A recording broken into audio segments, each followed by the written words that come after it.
Bom dia a todos. Apocalipse 2, versículo 4. Eu acho que vale a pena ler os versículos 1 até o versículo 7. Vamos ficar em pé? Ao anjo da igreja em Éfeso, escreve: estas coisas diz aquele que conserva na mão direita as 7 estrelas e que anda no meio dos 7 candeeiros de ouro. Conheço as tuas obras, tanto o teu labor como a tua perseverança, e que não podes suportar homens maus, e que puseste à prova os que a si mesmos se declaram apóstolos e não são, e os achaste mentirosos, e tens perseverança, suportaste prova por causa do meu nome, e não te deixaste esmorecer. Tenho, porém, contra ti, que abandonaste o teu primeiro amor. Lembra-te, pois, de onde caíste, arrepende-te, volta à prática das primeiras obras, e se não, venho a ti, moverei do seu lugar o teu candeeiro, caso não te arrependas. Tens, contudo, a teu favor que odeias as obras dos nicolaítas, as quais também odeio. É nicolaítas, não nicolaitas. Quem tem ouvidos, ouça o que o Espírito diz às igrejas. Ao vencedor, dar-lhe-ei que se alimente da árvore da vida, que se encontra no paraíso de Deus. Vem, Senhor, mais uma vez, tomar esta porção lida da tua palavra.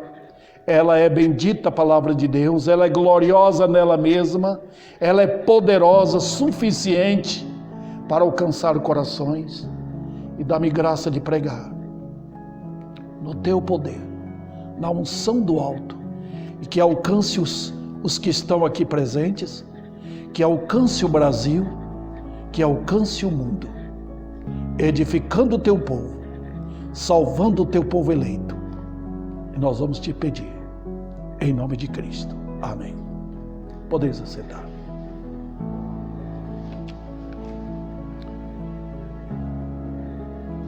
Como é que a igreja perde o primeiro amor? É o que eu chamo aqui, eu coloquei como título, o começo da apostasia. E eu costumo explicar esta palavra porque não é uma palavra conhecida. Apostasia, você pergunta, quem sabe o que é apostasia? Ninguém vai poder explicar, a não ser aquele que já teve informações suficientes, Mas apostasia é uma palavra grega, ela significa abandono da verdade, Abandono da verdade. E eu trouxe isso aqui, irmãos, porque eu sei o que está acontecendo neste mundo hoje. Eu sei. Está vendo o que eu diria como uma esposa que aos poucos vai abandonando o amor pelo marido. Foi isso que aconteceu com a igreja em Éfeso. Ela não abandonou o Senhor por causa de outro homem. Jesus aparece aqui como marido mesmo. Então, lembre bem, na linguagem divina, Cristo é o noivo que comprou uma noiva. Essa é a linguagem de Deus, tanto no Novo quanto no Velho Testamento. Você lê o livro de Oséias, Deus está falando com o povo de Israel como um marido que foi traído. Incrível, né? E esta linguagem pode ser notória que hoje nosso país, Mulheres abandonando seus maridos, arrumando outros, E os maridos, assim, não sabem o que fazem, perderam a autoridade. Tem muitos e muitos lares acabados, irmãos. acabados. Por quê? É claro, por favor, não estou condenando somente as mulheres. Tem muitos homens que abandonaram boas esposas por causa de outras mulheres. Mas nosso Senhor não tem esse modelo. Nosso Senhor é um modelo perfeito de um marido fiel. Ele diz em Efésios, ele amou a igreja, ele se entregou por ela. Então Cristo é um modelo perfeito. Tá? No caso de Israel, como você vê no livro de Oséias, Israel abandonou mesmo, foi atrás de amantes. No caso da igreja em Éfeso, a primeira igreja que aparece aqui nas 7 cartas, não foi esse. O que aconteceu? Ela simplesmente foi abandonando o primeiro amor. Ela não saiu de casa, ela não deixou a casa e foi atrás de outros homens. O Senhor simplesmente não viu mais, cadê minha esposa? Ela está trabalhando, ela está ali fazendo uma coisa ou outra. Lembra de Marta? Como o Senhor chegou na casa dela, Maria veio, assentou-se aos pés do Senhor, ouvindo a palavra, enquanto Marta estava lá na cozinha, preparando o café, cozinhando o bolo, na nossa linguagem moderna, né? E Jesus falou: Marta, Marta, você não está seguindo o exemplo de Maria, que deixou tudo, procurou o melhor, assentou-se aos meus pés, e está ouvindo a palavra de Deus. Eu quero trazer isso aqui, irmãos, porque de forma imperceptível, crentes abandonam o primeiro amor. E eu sei, irmãos, que foi um ano, e está sendo um ano difícil, tá? Muito difícil. O mundo tem sufocado os crentes. É como se Satanás chegasse e pegasse na nossa garganta e fosse apertando: larga a igreja, largue a palavra, vá apertando assim. E você aos poucos vai perdendo o primeiro amor. Eu quero perguntar, antes de tudo, a igreja de Éfeso era o modelo de uma igreja afastada da verdade? Não. Vou voltar aqui para enfatizar isto. E no próprio texto, vocês que estão com a Bíblia aberta aí, vocês vão ver que era uma igreja forte, tá? Uma igreja boa, igreja. A igreja de Éfeso era digna de eu mandar alguém frequentar lá, tá? Talvez alguém foi da minha cidade, foi morar lá em Éfeso, procura a igreja lá em Éfeso. Lá é uma boa igreja. Por quê? Vamos ver as qualidades dela? Vamos lá, vamos para o texto. Primeiro, ela era uma igreja cheia de uma fé demonstrada. Vocês podem ver, versículo 2. Conheço as tuas obras, tanto o teu labor como a tua perseverança. Pode observar aí? Labor e perseverança. As obras. Uma igreja ativa. Não é uma igreja que, eu aceitei Jesus, aí cada crente afasta, não tem mais, vou para o céu mesmo, não comparece aos cultos, não lê a Bíblia, nada disso. É difícil lidar com uma igreja assim, né? O pastor não conta com os irmãos. É muito triste. O pastor trabalha a semana inteira. O pastor não fica dormindo, irmãos. É luta trabalhar com a Bíblia. Não é brincadeira. Você tem que se gastar para preparar uma mensagem. Tá? É preparar o pão. É como uma mulher que pega os ovos, pega o leite, pega a farinha de trigo e amassa tudo e prepara o pão para a família. Tá? Preparar mensagens é assim. Todos os dias. Tá? Pastor não tem dia de férias. O pastor que se preza. Tá? Ele não tem dia de folga. Tá? Ele não fica levantando às 9, 10 horas. Não. Nós temos um Senhor. É Ele que nos orienta. Não temos relógio de marcar ponto, mas o Senhor é o nosso orientador, que nos ordena levantar cedo e trabalhar até a noite. Às vezes, o pastor não dorme direito, tem que levantar. Sabe por quê? É uma causa de Deus. Nós estamos lidando com a noiva de Cristo. Irmãos, não é brincadeira. Então, a igreja de Éfeso era uma igreja, sim, que correspondia com a obra ministerial. É uma igreja de labor. Podia contar com os irmãos. Eles estavam sempre orando. Eles estavam na igreja sempre. Eles estavam lendo a Bíblia direto. Eles estavam trabalhando nas casas deles, ensinando aos filhos, fazendo culto doméstico. Outro detalhe, com respeito à igreja de Éfeso, era uma igreja também perseverante. A Bíblia não fala de uma fé, daquela fé que muitos tratam aí, né? Eu aceitei Jesus, está tudo bem, vou para o céu. Espera um pouquinho. A Bíblia coloca uma qualificação na fé. Ela tem o brilho de um ouro, ela persevera. Nós, batistas, não cremos que o crente perde a salvação. Quem se converteu mesmo, vai para o céu. Pode ter certeza. Salvação é eterna. Mas sabe de uma coisa? A sua fé tem que ser mostrada com perseverança. Se você diz que recebeu Jesus, mas vive de qualquer jeito, você não tem perseverança na fé, não tem nenhum sinal de que sua fé é firme e forte, você não tem qualificação nenhuma para andar rumo ao céu. Não tem jeito. Andar para o céu significa, irmão, você sabe o que é andar, né?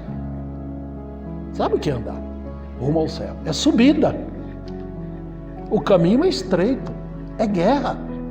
Então, se na sua salvação, quando você foi salvo, Deus não lhe deu as pernas para andar, você está morto. Você é um aleijado.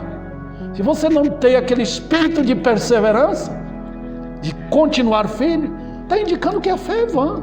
Não houve um começo com Deus. Quando Deus começa, Ele continua. Muito importante saber disso.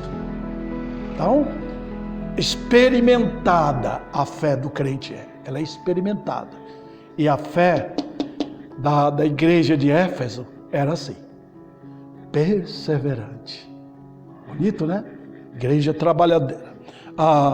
Outro detalhe que mostra a fé, a qualificação dessa igreja, era uma igreja que tinha discernimento da verdade. Presta atenção aí no versículo 2, dá uma olhada. Conheço as tuas obras, tanto o teu labor como a tua perseverança, já vimos sobre isso. E que não podes suportar homens maus, e que puseste à prova os que a si mesmos se declaram apóstolos, e os achaste mentirosos. Que coisa, né? Os irmãos sabem como isso sempre acontece. Sempre aconteceu e acontece hoje. Elementos que entram na igreja. Nós somos pastores. Tá? Não temos mais apóstolos hoje, irmãos. Os apóstolos foram os 12 apóstolos. Tá? Não tem mais. Agora pode aparecer pessoas dizendo, não, Deus me enviou. Deus mandou que eu fosse pregar. Está cheio de gente hoje assim.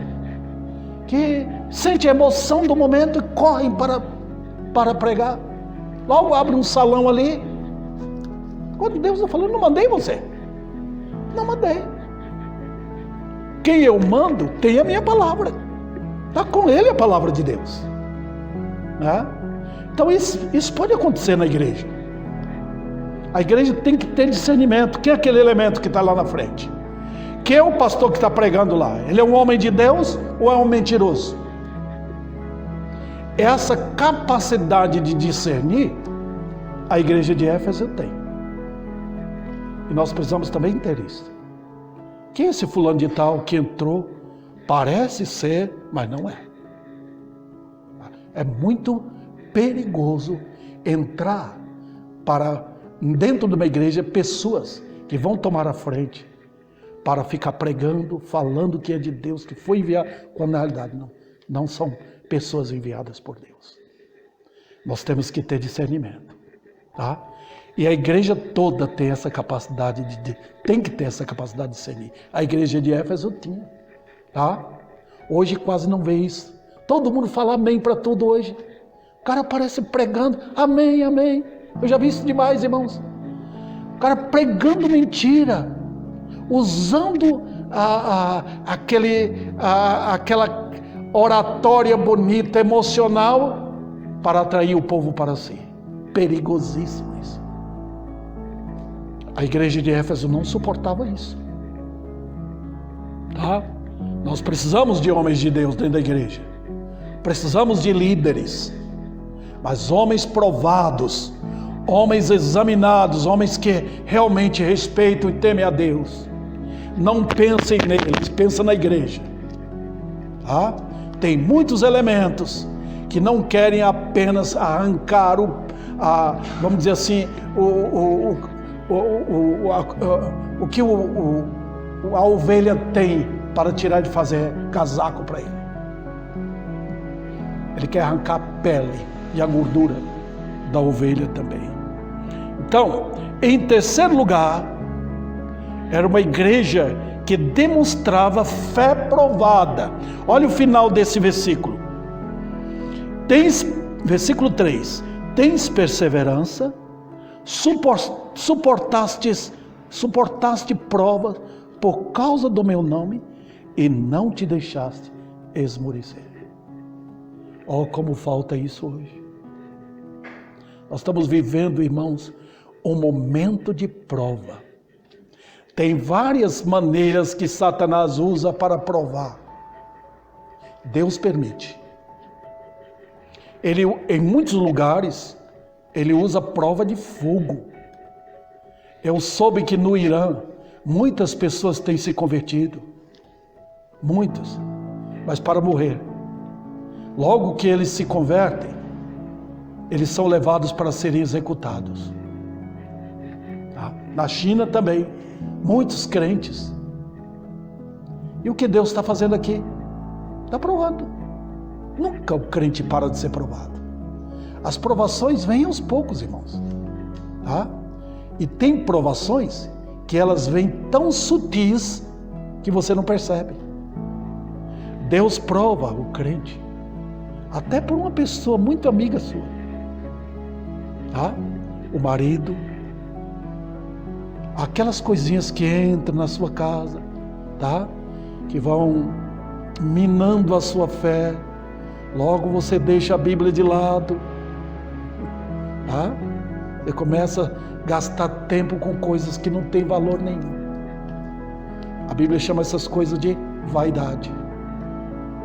Você vai deixando. Não tem mais tempo e interesse de uma vida de oração. De entrar no quarto, dobrar o joelho no chão e começar a orar. Senhor, tem misericórdia da minha família, da minha vida. Falta consagração. Tá? Por quê? Porque o mundo vai enchendo de coisas.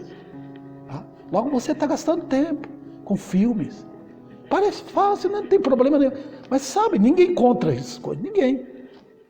Mas essas coisas, irmãos, que passam, vão minando a fé. Vão minando. Então você escolhe entre o que é bom e o excelente. E a tendência nossa é escolher, isso aqui é bom. Você deixa a excelência. Você, ao invés de pegar o ouro, você pega um metalzinho que está ali. Não tem valor nenhum. O mundo é assim. O mundo oferece o que parece bonitinho. Para que nós deixemos o que é excelência, o melhor. É assim que acontece. Está vendo, irmãos? Jesus chega para uma igreja assim. O que você está fazendo, minha querida, na linguagem de um homem? Nós temos hoje, irmãos, falta de homens no lar, né? Falta. Homens peso. E fala, eu amo a minha esposa. Eu quero liderar a casa. Eu lidero. Tá? Não tem na Bíblia, não tem lugar para esse feminismo que quer dominar as casas, fazer o que quer, dominar a vida do marido. Não tem isso na Bíblia, não. Mulheres que fazem isso, elas vão sofrer consequências dramáticas na vida, aqui na eternidade, queridos irmãos. Deus colocou o homem como chefe, não cruel, não ditador, mas um homem que ama, que está ali ao lado, que vê as necessidades da sua esposa, tá? Que lidera a casa, ele tem responsabilidade perante Deus. Cristo é esse modelo e ele aparece aqui. Ele entra na casa dele, cadê minha esposa? Por assim dizer, entendeu? Cadê minha esposa? O que ela está fazendo? Eu quero você aqui comigo. Vem cá. Faltando isto. Ontem eu falei com uma senhora. Ela disse, pastor, eu quero ir na igreja. Mas na hora de ir na igreja, meu marido disse, fica aqui, não vai não, você tem ido muito na igreja. Eu falei para ela, tá bom, o dever de me levar para a igreja com os filhos é seu dever, tá? Mas já que você não quer, você vai prestar conta diante de Deus. Vou ficar aqui porque você quer que eu fique, tá? Liderança masculina, tá? Isso não pode acabar, irmãos. É o diabo que quer destruir isso. E nós temos um modelo perfeito de um líder que ama Jesus. Eu tenho que aprender isso com ele, cada vez mais. Então eu deixei um pouquinho o assunto lá para tratar disso, porque é tão fomentado isso em nossos dias, né? Mas vamos adiante. Como é que a igreja perde o primeiro amor? Como é? Vamos lá. E aí é individual. Em primeiro lugar, você perde o amor do primeiro encontro na conversão. Você lembra quando você se converteu? Você estava todo animado. Foi o primeiro amor. Olha, Jesus me salvou. Ele me amou. Ele me conquistou. Ele me chamou. Eu entendi a palavra. Eu estou entendendo a mensagem da cruz. Como foi que ele me atraiu? E aquele amor era empolgante. Você queria estar sempre lendo a Bíblia. Você queria estar animado. Havia um fogo em seu coração. Você estava entusiasmado, queria falar para todo mundo, né?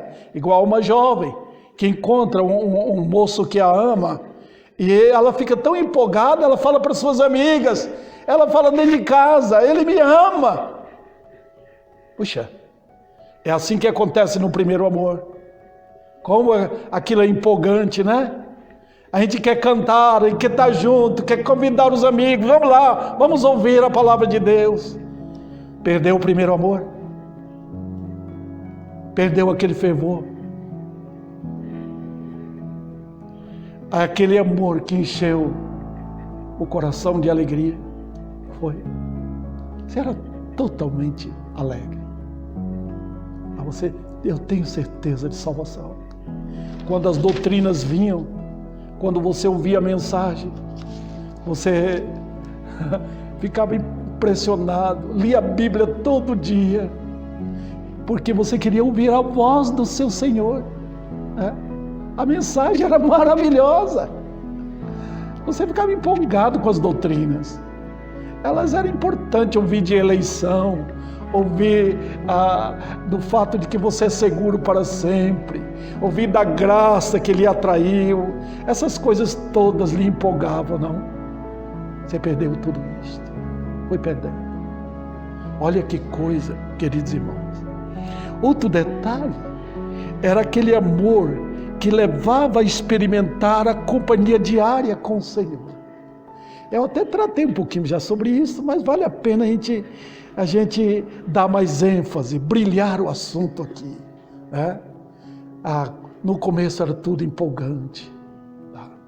Uma vida contínua de oração. Você não perdia um culto, não perdia. Você queria estar sintonizado com a palavra de Deus.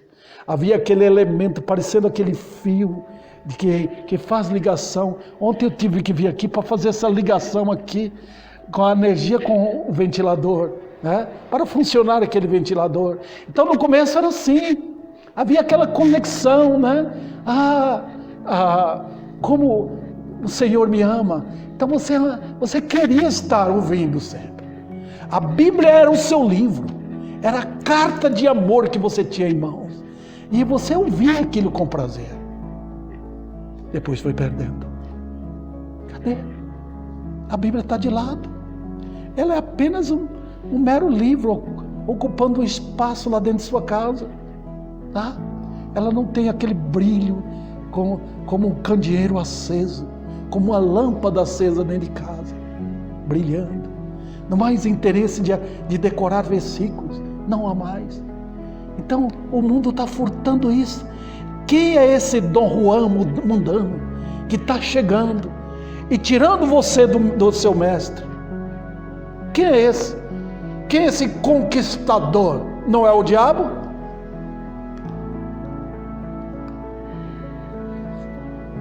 Também era o amor que impulsionava a estar junto com os outros na igreja. Eu vejo, irmãos, como Satanás tem operado tanta confusão, tantas maldades, invenções. Que tristeza. Ele tem inventado agora que você é a igreja. Você fica na sua casa, você que é a igreja. Isso é do diabo. Voz do inimigo. Igreja está na companhia dos outros. Tá? A palavra igreja significa chamado para fora. Deus nos tirou do mundo para ser dele.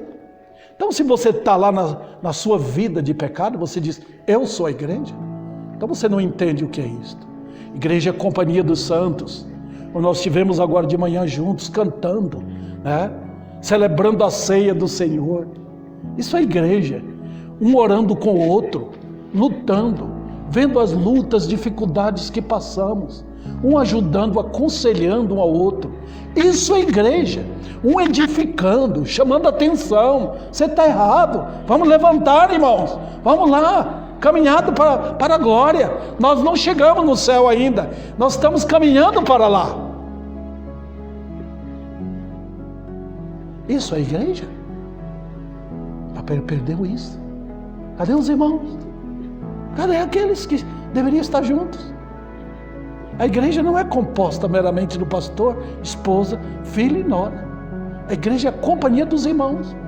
Nós trabalhamos aqui, juntos, por uma causa. Também perdeu aquele amor que era demonstrado em sons de júbilo e louvores. A igreja é um lugar onde cantamos. Os anjos cantam, irmãos, e nós não cantamos? Temos nossa boca tapada. A gente levanta hoje, 5 horas da manhã, eu ouvi o gorjear dos pássaros. Coisa bonita, né? E os crentes não cantam? Não tem esse estímulo no coração? Não tem poesia lá dentro? Não tem? Você lembra quando você era mundano? Como as músicas do mundo faziam festa? O mundo gosta do mundo. O mundo simpatiza com o mundo. O mundo tem suas poesias, seus poemas mundanos. Nós não. Nós temos uma poesia de amor dentro do nosso coração. Cristo colocou. Impressionante, irmãos. As inúmeras canções do mundo são feitas de homens para as mulheres. Na igreja, a igreja que é a noiva deve fazer mais canções para o noivo. Ele faz canções para nós. As canções de Cristo estão na Bíblia para a igreja. Eu te amei. Ele sempre fala. Ele fala assim. Ele chega ao meu ouvido e diz, Davi, eu te amei. Nós vimos alguns hinos. Ele é amigo, ele é amoroso, ele é precioso, ele é maravilhoso, Jesus. Nós vamos vê-lo face a face um dia. E quão maravilhoso será aquele dia. Então não temos poesia para ele? Nós estamos com um cantor aqui, com mais de 600 músicas. Temos milhares de hinos, milhões de hinos foram feitos. Tem essas músicas profanas de hoje que cantam nas igrejas, não tem nada a ver com o Senhor. É apenas invenções. Nós temos hinos que tratam da cruz, tratam de sentimentos verdadeiros, põe nossos pés no chão, firma as nossas vidas, mostra que andamos em lutas, em guerra aqui.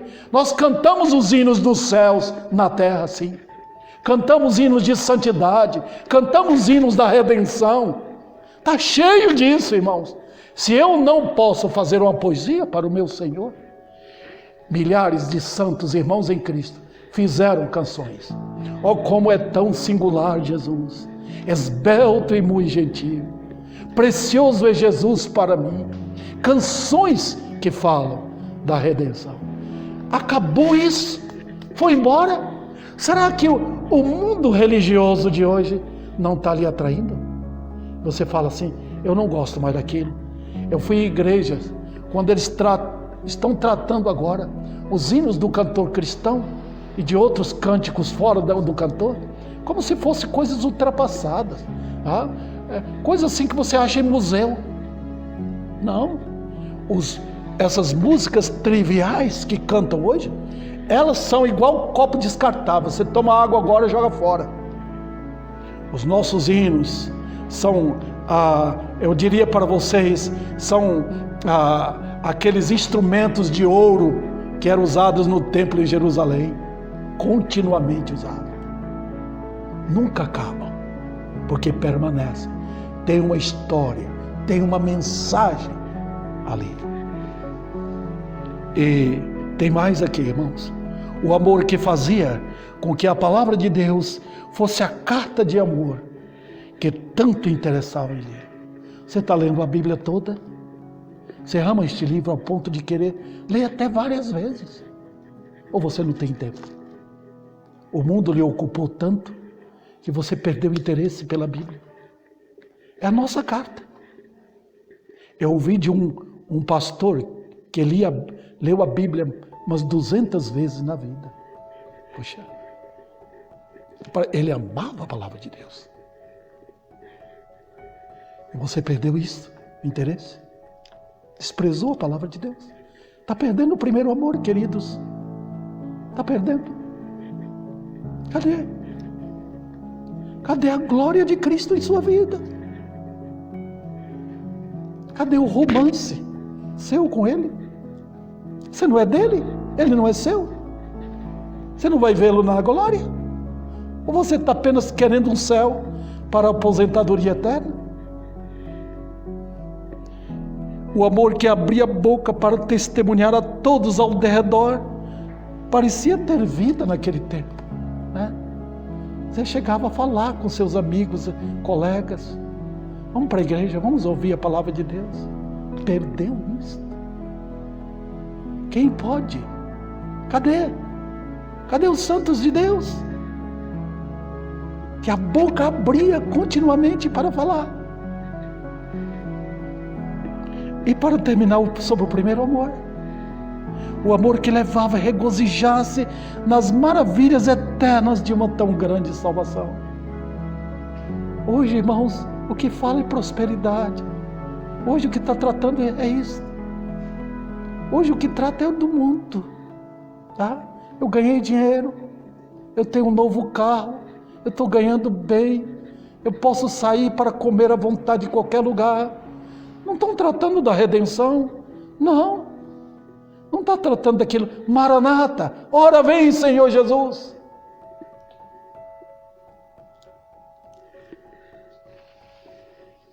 Eu vou passar para o segundo ponto agora. O motivo desse amor. Tem que ter um motivo. E os motivos, ou o motivo, deve ser tão significativo, tão forte, que vale a pena. Eu vou mostrar aqui rapidamente, que são coisas que a igreja sabe. Primeiro foi o amor conquistador do Senhor. Você nunca amou a Cristo, nunca. O arminianismo está sempre pregando aí, que eu participei, nós participamos disso. Deus mandou Jesus e eu, pela minha fé, dei minha contribuição. Tem nada a ver. O amor de Cristo foi totalmente conquistador. Eu não tive participação nenhuma. Nenhuma. Porque eu não tinha fé para crer. Eu cria no diabo. Eu cria no mundo. Eu cria no poder das trevas. Eu não tinha capacidade de crer. Mas quando ele me atraiu, ele falou: com amor eterno, eu te amei. E com graça eu te chamei. Está vendo? Que poder. Ele fez isso comigo. Eu fui, e queridos irmãos, eleito antes da fundação do mundo. Por isso que ele me conquistou. Do contrário, não tinha acontecido nada comigo. Lembra que ele falou para os judeus, no capítulo 10 de João: vós não credes em mim porque não sois das minhas ovelhas. Vocês nunca vão crer em mim, vocês não são das minhas ovelhas. Mas ele diz então em seguida: as minhas ovelhas ouvem a minha voz. Então, quando eu penso nisto, eu lembro, eu sou dele. Porque ele me amou primeiro. Então eu não tenho primeiro o amor de mim mesmo. Foi ele que me amou. Então eu devo a ele o melhor. Eu devo a ele o melhor. Dando de tudo para ele, do meu ser. Dá o melhor. Não dá o pior não, querido irmão. Dá o teu melhor. Está difícil vir ao culto? Venha. Você está cansado? Venha. Ele enfrentou a cruz sozinho. Todo mundo o abandonou e ele conseguiu. Na hora H, naquele momento terrível, de dor, de inimigo cercando, ele continuou. Ele não cedeu. O cordeiro mudo foi para a cruz. Ele deu a excelência dele. E nós não podemos dar. Nós achamos dificuldade, medo de vir, dificuldade, canseira, porque não dá o melhor. Perdeu o primeiro amor. Outro detalhe, ele que nos comprou. A ideia hoje é que nós compramos Cristo. Eu trouxe meu dízimo para a igreja, então eu comprei. Já dei minha parte. Não, nós não temos nada. Nem o dinheiro que você tem é seu. Foi ele que deu. Ele emprestou por um tempo. Outro detalhe. Afastar desse amor pode ser demonstração de uma fé que não passa de atividades e que esconde laços com o mundo. É perigoso isso. Se você persiste nisto, persiste em manter uma comunhão, comungar com o mundo, pode ser que sua fé não era verdadeira fé. Pode bem ser. Não estou julgando, dizendo que é. Pode ser. Se nada fala, se a palavra de Deus não mexe mais com sua vida, então pode ser que a sua fé foi aquele tipo de corda que arrebentou no meio do caminho. Pode ser aquele tipo de papel que queimou. Tá? Não aguentou muita coisa. Outro detalhe. Negar esse amor, negar, é declarar que não passa de um anátema. Lembra que Paulo fala? Amar somente a Cristo, ele fala. Só ele. Cristo está acima de marido, filho, neto, casa, saúde, bens. Cristo está infinitamente acima. É dito que se eu não amar a Cristo somente, eu sou um anátema. Ame a Ele e as coisas começam a ser colocadas em seu lugar. Você vai perceber, quando amamos a Cristo, as outras coisas, família, neto, bens, casa, tudo vão colocando o seu devido lugar. Não é amor de sentimento. O mundo fala, eu amo a Deus. Não, é amor de atos mesmo. É Cristo somente. Tá? Eu devo a Ele o melhor. Tá? Se eu tiver que perder a afeição de parentes, amigos e tudo, eu perco por amor ao meu Senhor, que tudo fez por mim. Veja, quando nós amamos a Cristo, os inimigos dele começam a chegar. Nós estamos orando por um avivamento? Estamos ou não? Os irmãos creem nisso? Que deve haver um avivamento? Avivamento começa assim, quando eu dou o melhor para Ele, porque Ele é o Senhor. Eu não tenho dois senhores. O dinheiro não é meu Senhor, o mundo não é. É Ele que é meu Senhor. Então o avivamento começa. O mundo testa a gente. Será que aquele irmão ou irmã realmente é crente? Eu vou provar. Devo a Ele o que é o melhor. E eu termino esta parte aqui para dizer: cada crente faz parte da igreja. Então você pertence ao noivo. Você pertence à igreja.